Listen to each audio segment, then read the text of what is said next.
সুপ্রভাত, আবার চলে এলাম সকলের সামনে আমাদের রান্নাঘরে। আজকে আমি তৈরি করব শাহী এগ কোরমা। প্রথমে সেদ্ধ করা ডিমগুলোকে ছুরি দিয়ে একটু কেটে কেটে নেব। তারপরে আমি পেঁয়াজটাকে ভেজে নেব। নিয়ে ওই পেঁয়াজ ভাজাটা আর টক দই, আমল বাদাম, চীনা বাদাম, একটু গোটা জিরে, ওটাকে একসাথে পেস্ট করে নেব। তারপরে ডিমটাকে আমি নুন, হলুদ, কাশ্মীরি লঙ্কার গুঁড়ো দিয়ে নাড়িয়ে চাড়িয়ে আমি ভেজে তুলে রেখে দেবো।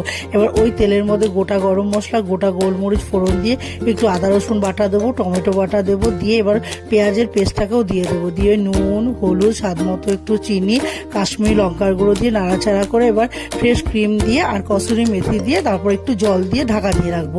কিছুক্ষণ পর ঝোলটা ফুটে গেলে আমি ডিমগুলোকে দিয়ে একটু কাঁচা লঙ্কা ভেঙে ভেঙে দেবো। দিয়ে তারপরে ধনে পাতা দিয়ে নাড়িয়ে চাড়িয়ে একটু ঘি দিয়ে একদম ঝোলটা যখন ফুটে উঠবে তারপরেই নামিয়ে নেব। তাহলেই তৈরি হয়ে যাবে আমার শাহী এগ কোরমা।